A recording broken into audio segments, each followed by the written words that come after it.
Part 2, the commander of the army of the Lord. So in this prophetic theater that we are in, this end times, as darkness covers the earth and the Antichrist will soon rise to power, there is a divine thread that weaves through the chaos, a supernatural manifestation of Jesus Christ himself, appearing again, just as he did in the Old Testament. This divine intervention, known as Christophany, yes, Christophany, refers to the pre-incarnate of the post-resurrected appearance of Christ throughout history. In the Old Testament, he appeared as the angel of the Lord, and soon again in this great tribulation, he will preserve his remnant with supernatural power, just like he did for Abraham, just like he did for Moses, just like he did for Joshua, just like Daniel and the 3 Hebrew boys that were thrown into the furnace, just like he did for Abram before he was Abraham when Nimrod threw him into the fire. He protected all of them. He didn't rapture any of them. He protected them with supernatural provision. Just as he was seen walking in the fire in Daniel 3:25, giving battle commands, like in Joshua, commanding destiny from the midst of the burning bush in Exodus, so will he appear again, not necessarily in a bodily form, but through visions, dreams, divine protection, miracles of provision, and even open manifestations to his elect as the world spirals towards judgment. Those who are in the Word daily, communing with the Father, choosing to be obedient and to surrender to him, will be protected by this supernatural divine power of the angel of the Lord. You know, in the book of Revelation, from being merely symbolic, is the clearest New Testament example of Christophany, as Christ walks amongst the lampstands, judges his church, appears again and again, guiding, rebuking, encouraging. This spiritual pattern doesn't vanish in the tribulation, but it intensifies. Those who have truly surrendered to him, the faithful saints, who refuse the mark of the beast, will find themselves preserved, not by their own behavior or by earthly means, but by divine intervention.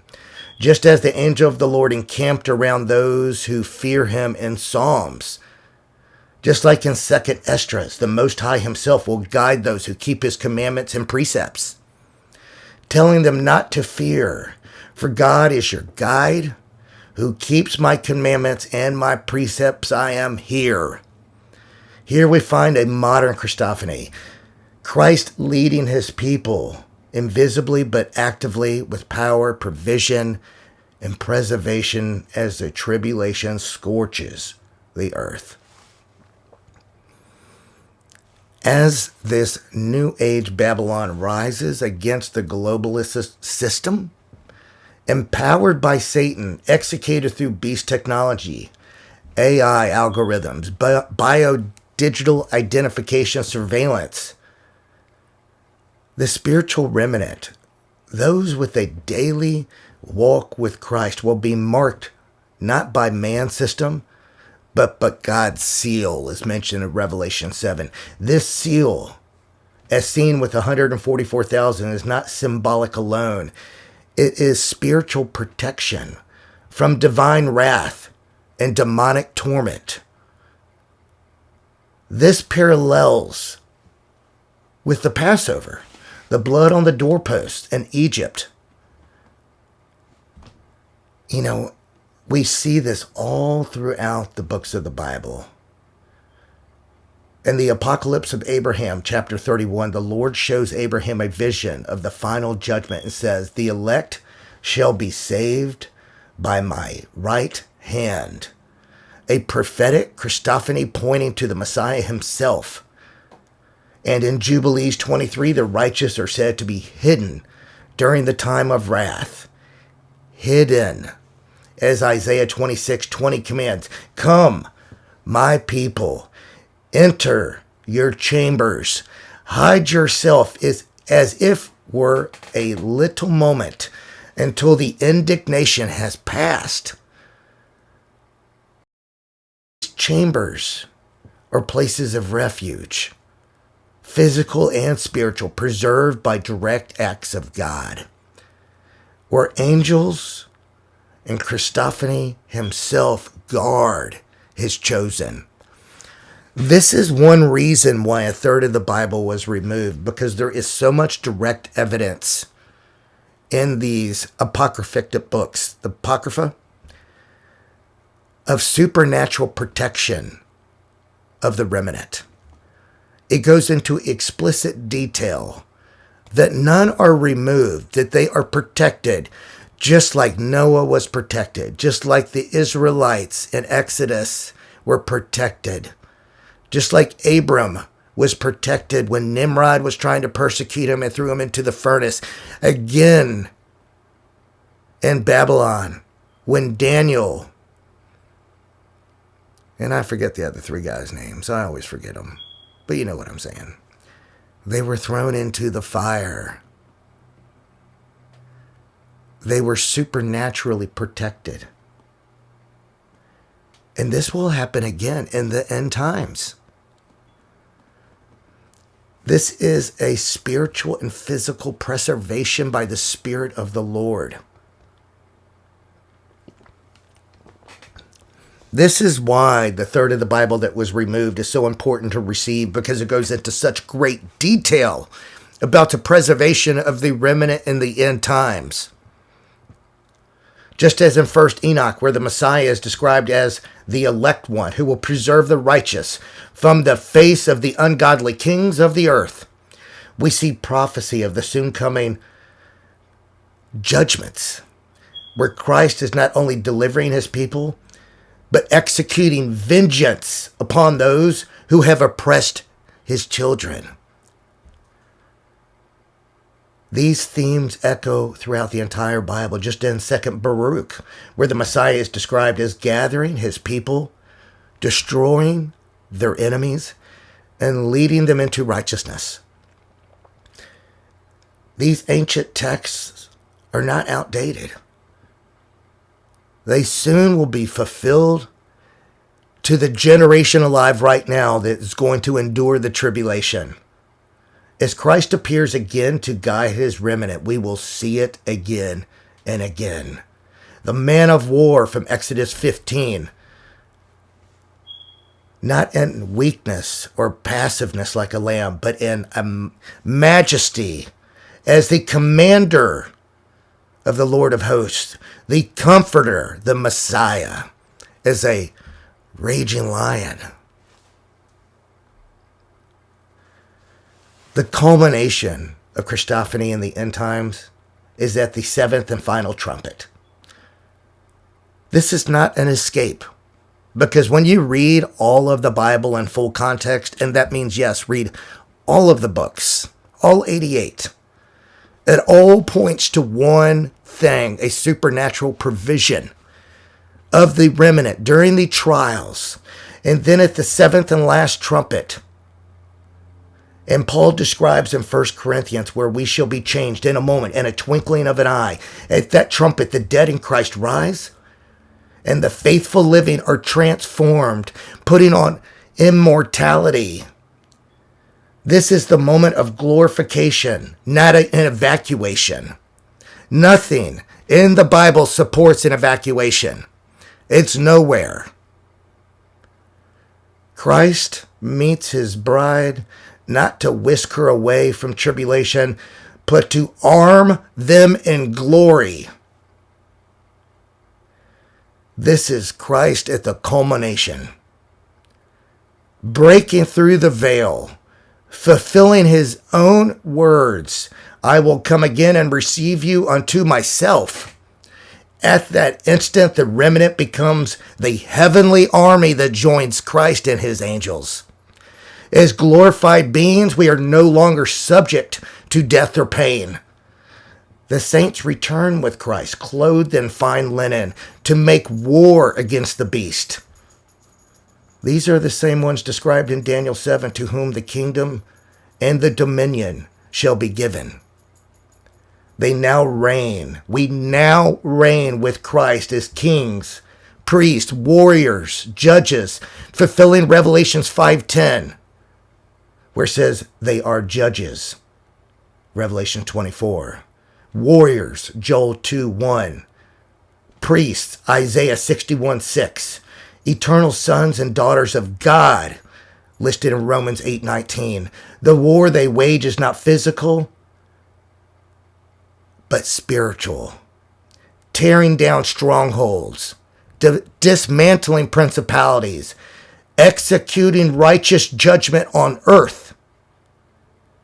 1 Enoch 90, the righteous ones return and rebuild the earth under the Messiah's command, while the fallen angels and kings are judged, chained, and cast into the pit. This is us, the glorified remnant, preserved during the bowls of God's wrath, because we're no longer in mortal bodies. These bowls are unlike the previous seals and trumpet judgments, which affect all humanity.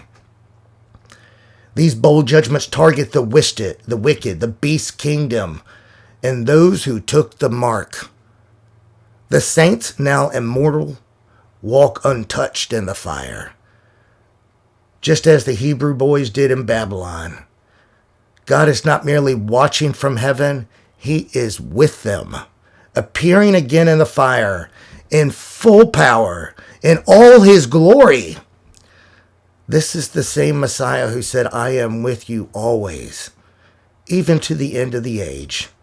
And now his presence will be physically, spiritually, and a complete supernatural manifestation. As the beast system collapses under the weight of divine judgment, and Satan is bound for 1,000 years, the glorified saints, us, will reign with Christ. This reign is not only symbolic, it's also in a legislative form, a priestly form, a judicial form, a warrior form. As in 2nd Esdras, Ezra saw a vision of these same people crowned by the Son of God for standing firm in the great tribulation. These are the same ones who will help Christ judge the nations, govern in righteousness, and teach the ways of the Lord from Zion. All of this mentioned in Matthew 19, Isaiah 32, and in Micah 4:2. Their assignment is also includes judgment of the fallen angels, mentioned in 1 Corinthians 6. We, the saints, are no longer praying for deliverance. We are executing the judgment written. Psalms 149:5. Finally, we, the saints, we are present at the great white throne of judgment, mentioned in Revelation 20:11. As we are not judged, we actually judge with Christ. The second resurrection brings forth all the wicked who have ever lived, and the books are open. Those not found written in the Lamb's Book of Life will face that second judgment, that second death, and be sent to the lake of fire. This is the final Christophany. Christ seated in glory as the eternal judge, with his glorified army beside him. The Testament of Levi prophesies at this moment, declaring that a new priest shall arise, in whom the Lord will dwell, who shall execute righteous judgment upon the earth. This new priest, king, is Jesus Christ, and we are his body, risen, glorified, and eternal. In this grand, divine, epic moment, Christ is the golden thread. Christ walking with his people, appearing in fire, dreams, vision, spiritual power, physical glory. From the garden to the cross, from the cross to the clouds, from the clouds to the crown. He is Emmanuel, God with us, even in the darkest hour, for the saints who endure, who abide in him daily in the presence of God, who walk not in the flesh but in the Spirit, who are not lukewarm or compromised by lying deception, false promises, false prophets, believing the lie, but those who are sold out for Christ. The reward is unthinkable. Divine preservation, supernatural guidance, glorification, kingship, warriorship, and the eternal reign promised to those who love his appearing. This is the destiny of the remnant. All the glory goes to God.